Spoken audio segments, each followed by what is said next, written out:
અમદાવાદના ગોતા વોર્ડમાં ભાજપે ઉમેદવાર રિપીટ કર્યા છે। 4માંથી 1 ઉમેદવારને રિપીટ કરવામાં આવ્યા। ભાજપે કેતન પટેલને રિપીટ કર્યા। હિના પટેલ, પાયલ પટેલ અને વિષ્ણુ પ્રજાપતિને આપી છે ટિકિટ। કેતન પટેલ પોતાની જીત સાથે પાર્ટીની જીતની આશા વ્યક્ત કરી છે।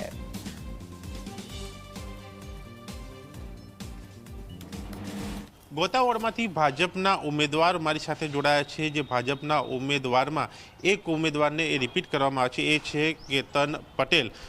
સાથે બીજા જે ઉમેદવારો છે તેમને પ્રથમ વખત એ ભારતીય જનતા પાર્ટીએ તેમના ઉપર વિશ્વાસ મૂક્યો છે, તેમાંથી એક હિનાબેન છે। આ બંને ઉમેદવાર સાથે વાત કરીશું। કેતનભાઈ, પાર્ટીનો ફરી એકવાર આપની ઉપર વિશ્વાસ, શું કહેશો? પહેલાં તો પાર્ટીએ જે મારી ઉપર વિશ્વાસ મૂક્યો છે ફરીવાર એ નિષ્ઠાપૂર્વક કામ કરીશ અને પાર્ટીના વિશ્વાસને કાયમ રાખીશ કે ક્યારેય મારા વિસ્તારની અંદર કોઈ પણ પબ્લિકને ક્યારેય તકલીફ ના પડે અને બનતી મહેનત કરીને બને એટલા કામ વિકાસના કાર્યો કરીશું। કેતનભાઈ, આ 5 વર્ષ જે ગયા તમારા, એમાં કયા મુખ્ય કાર્યો, કામો જે તમે કર્યા છે જે પ્રજાલક્ષી છે?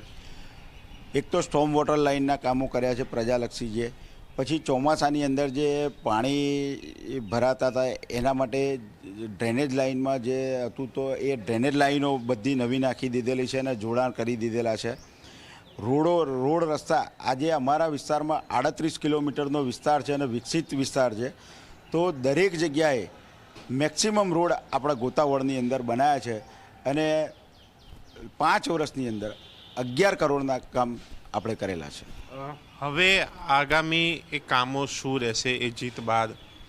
ડેવલપ વિસ્તાર છે એટલે દરેક જગ્યાએ રોડ, રસ્તા, ડ્રેનેજ લાઇન, આ બધા જે કામો છે એ તો રેગ્યુલર રહેવાના જ છે અને બને એટલી સુવિધા કચરા માટે, સફાઈ માટેની વ્યવસ્થા અમે કરીએ છીએ। આજની આ શરૂઆત એ દિવસની મંદિરથી આપે કરી છે, એક વિશેષ પ્રાર્થના એ માતાને શું?